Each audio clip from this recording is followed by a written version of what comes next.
All right, who's pushing whose button here and what's legal about it?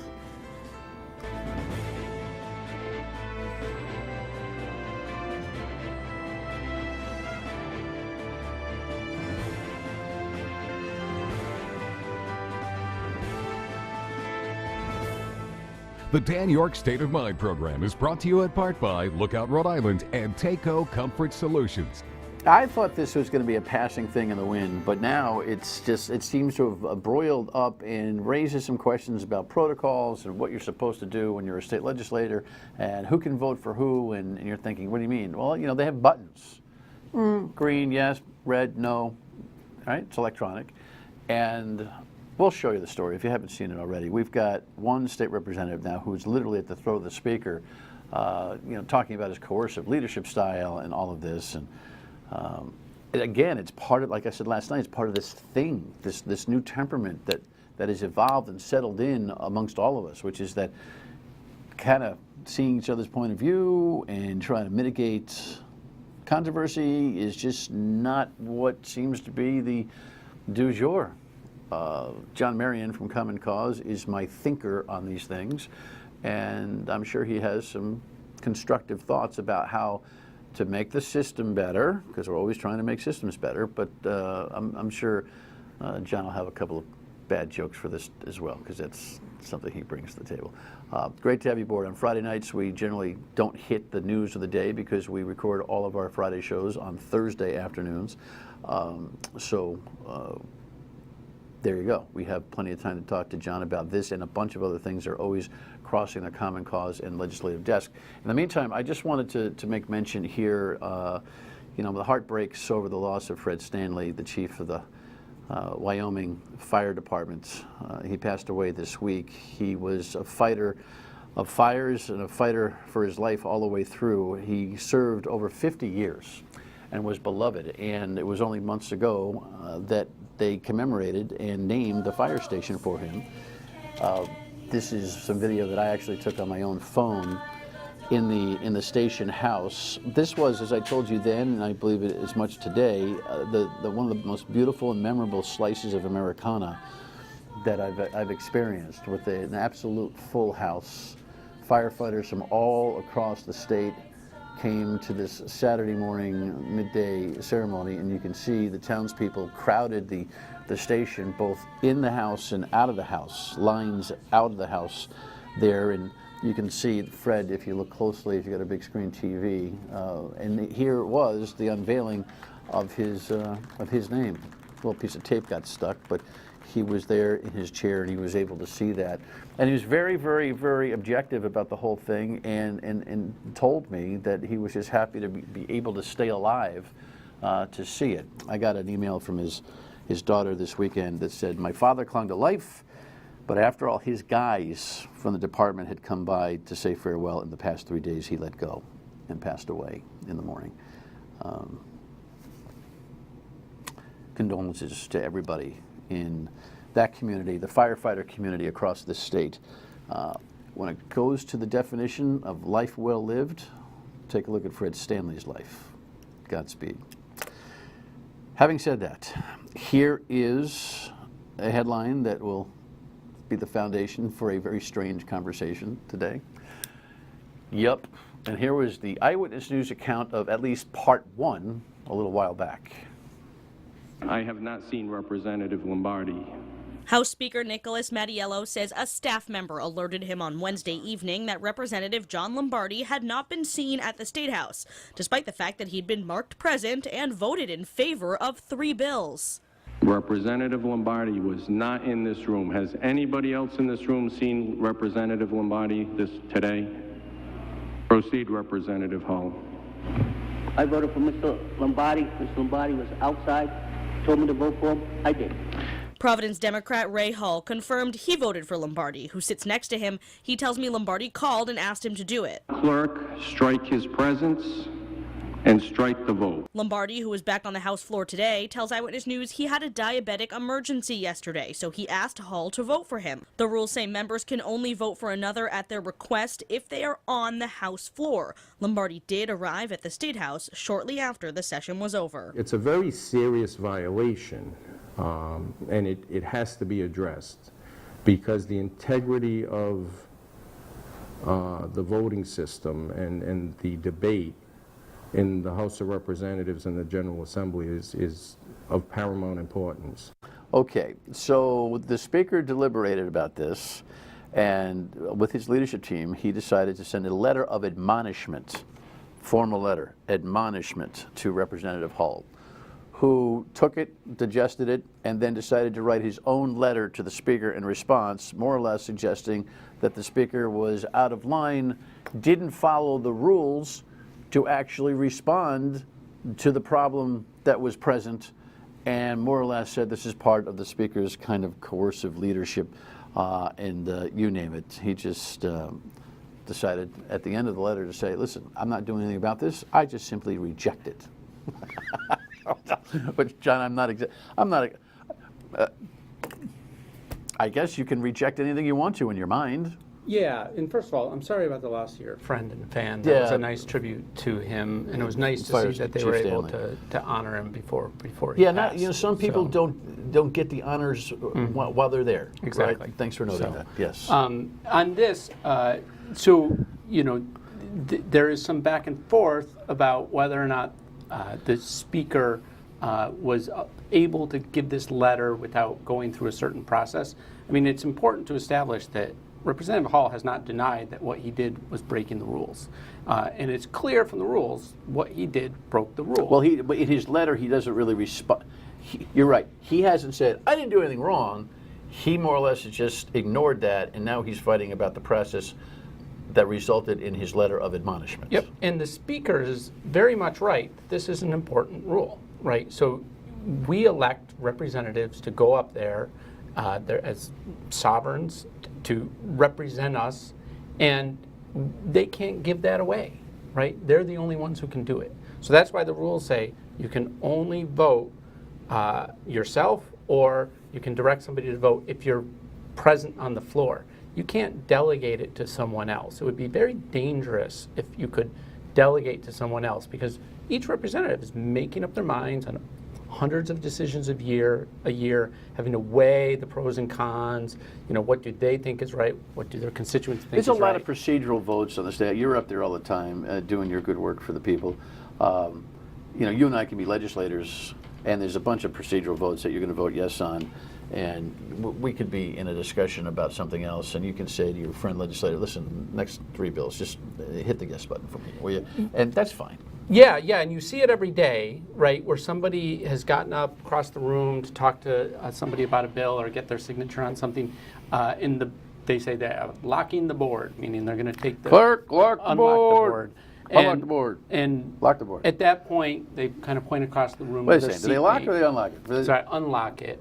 Unlock the board to vote, and then lock the board when the vote is done. Yeah. And they kind of shout to their seatmate, and they all have a seatmate, hey, green, green. And they do that, and that's a way to do it. I suppose they could give them a remote control so they could do it from wherever they are in the room.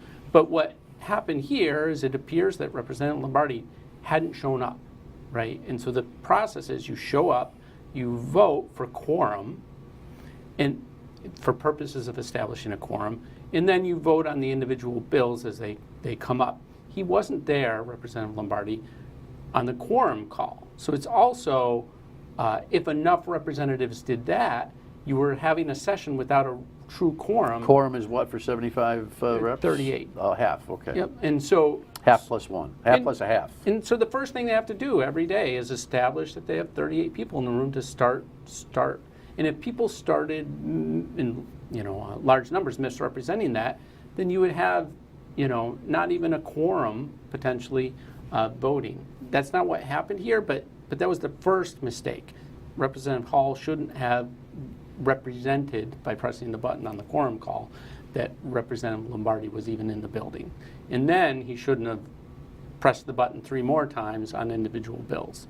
So I just want to sort of establish that I think Representative Hall did something wrong here according to the rules. Okay, so that's where we'll leave that part. What do you do? How do you remedy this situation, right? We'll come back and talk about that. Stay with us.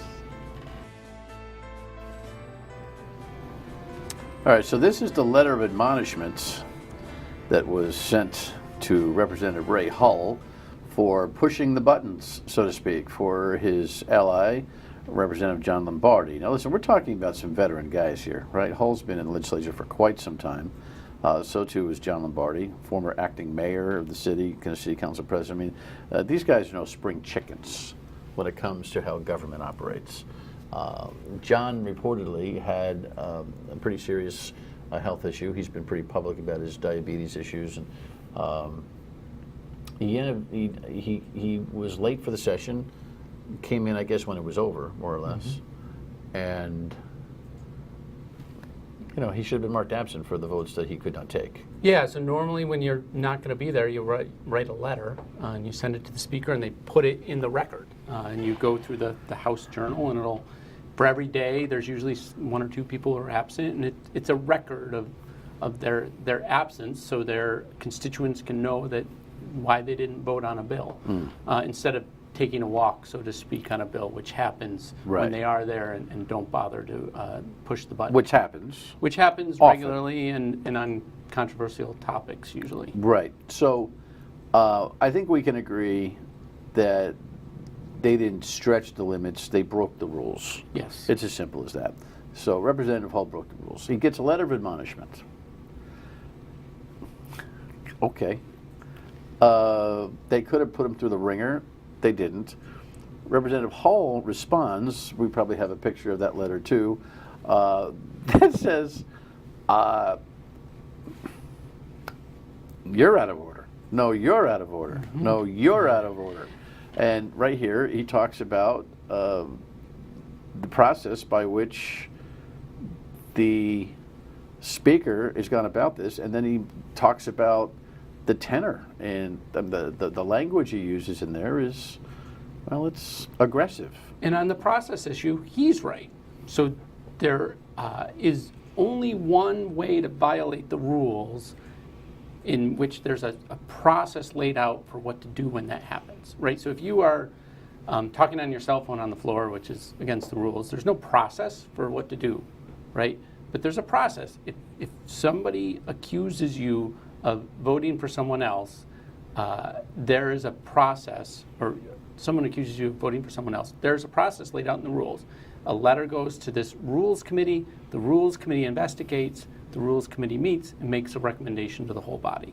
That whole part was skipped, the whole Rules Committee part. It was simply the speaker did his investigation, he wrote a letter, he and 3 other people on his leadership team admonished him. So that process should have gone through this Rules Committee. So it's ironic. Which would have given Representative Hull a chance to sit in front of it, I'm guessing, and say, hey, listen, this is what was going on. Not that I don't think everybody knows more or less what was going on, but he may have been able to argue for I don't know. He could have asked for leniency. He could have said, I did it. Please don't punish me. I admit it. I won't do it again. And maybe they don't decide to admonish him because he admits it. I know there are people that are thinking, come on, man. All right, this is a come on, man conversation.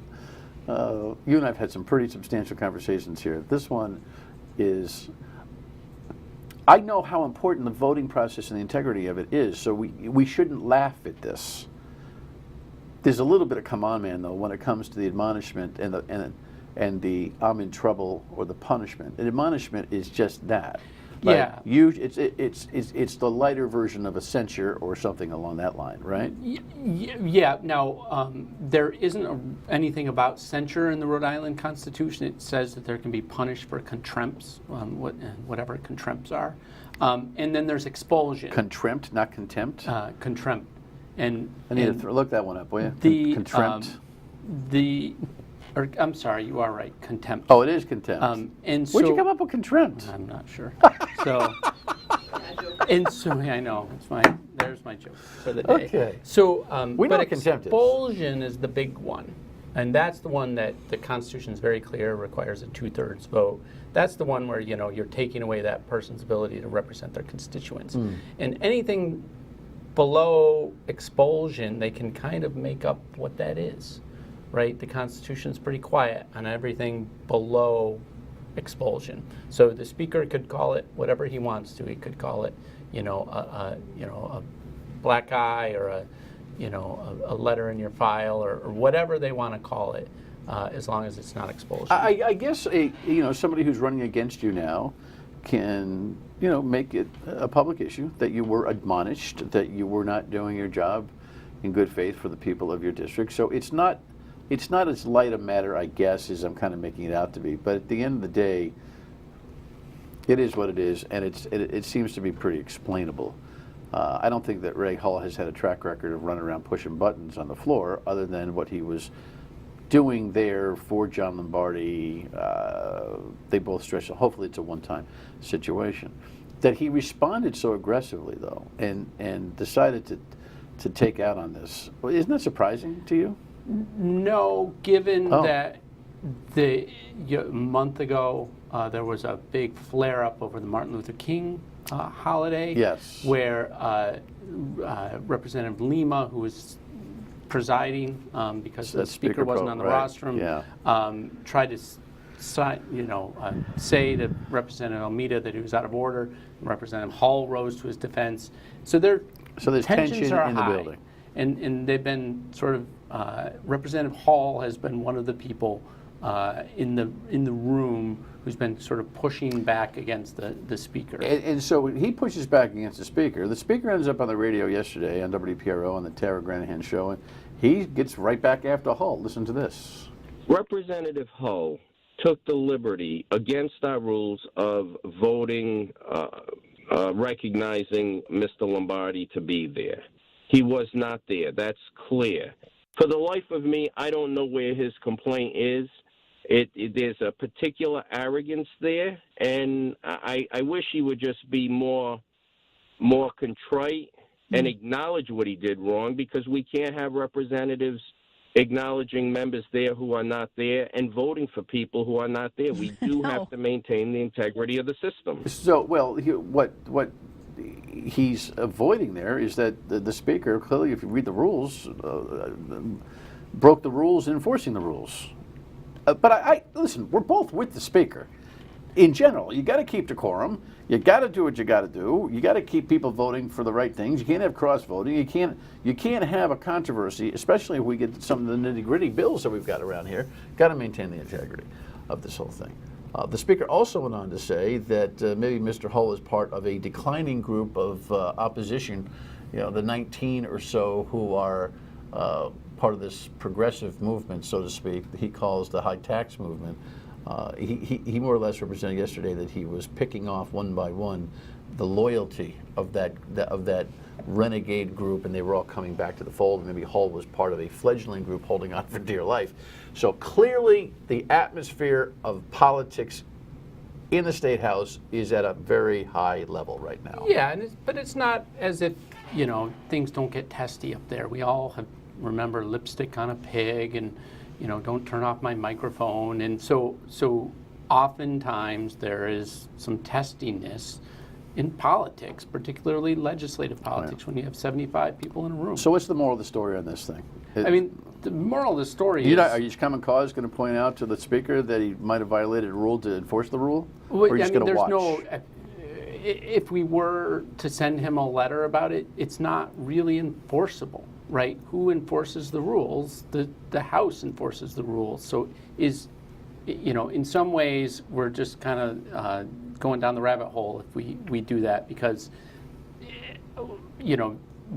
what ultimately comes of it? Does he punish himself, right? So it's important. I think the point for us, which was the point after Nick Kettle got arrested, is that the senator. Yeah, they need to do more to flesh out the process for policing their own. This was the ethics thing for years. Senator Kettle got arrested up for some challenges he had with his girlfriend relationship and accusations that he admitted to in one case, and we're not going to get into that. But it was not a legislative problem; it was a personal criminal problem. Yep, and the Senate didn't feel their rules gave them enough tools to kind of punish him, take away him being committee member and so forth. So the Senate went and rewrote the rules, put some real process in there. I think there should be more about how to adjudicate these things, how to give a fair hearing to somebody who's accused of See, something. Here's the thing. I like crack. Well, final word on this. It's so incredibly surprising that the Rhode Island legislature doesn't have clear procedures on how to behave better. All Rhode Islanders are horrified and surprised by that, Mr. Marion. And how to punish people when they misbehave. All right. There's a couple of issues out there. Are we ever going to get this line item veto? A short conversation on that next. By the way, this is the line item veto headline that we're constantly looking for this. I should mention real quick, Representative Hull is a cop. He was talking to John during the break. He's a police officer, a sergeant in the police department. Rules matter. The law matters, so not for nothing. We ever going to get line item veto? Ever going to get line item veto? Ever going to get? I don't think as line long item veto? as, now that I've praised him for what he did, not as long as Nick Mattiello was Speaker of the House. I think You got to give him credit. He's boastful about the idea that he wants to maintain the power of the House of Representatives over the governor and just doesn't want to cede that power. Yep, there was a study commission last session, and he stacked his appointments to that study commission with folks who were very much against it, and they came to a conclusion that we shouldn't put it on the ballot. And it was a bit of a farce. They didn't truly, I think, study Has the governor the issue. fought hard enough for this? I know what my answer is. No, I think, she has not been a governor the way maybe Almond was with separation of powers. Has been focused on the big structural reform between the three branches of government. We went through a period from sort of 86 until 2004 where we were arranging the deck chairs in the state constitution, and that seems largely to have passed, at least for the governor in the last couple. Yeah, but you know what? It's not about her, it's about the role. And very simply, line item veto is you can cross off one item and still support the budget that was sent to the governor by the legislature. Right now, you got to throw the whole baby out with the bathwater. And so many states have it, and we don't have it. And Lincoln Chafee admitted once, I think it was 2011, there was something he hated in that budget when they consolidated the state boards of education. He thought that was a bad move, but it wasn't enough to veto the whole darn bill, which is a really big move. Yeah, so the governor takes it on the chin oftentimes, and the people do, when points are made and the General Assembly's kind of doing its thing. You think that'll ever become an issue for the next speakership votes? Yeah, no, I think it likely could be, right? So if and when Mattiello is no longer speaker, if somebody challenges him, or if he retires or resigns, there might be a contest, as there was when he became speaker, between him and Mike Marcello. We'll get it eventually. Just keep battling. We'll try. All right, and look up that word contempt, or that's. Oh, You all got homework. Thanks, John. Okay. Final word, and we come back. It is actually a word, by the way. I just don't know how to say it. Contretemps, unforeseen occurrence, inopportune. CONTRETEMPS. Maybe it applies. Have a great weekend. Bye.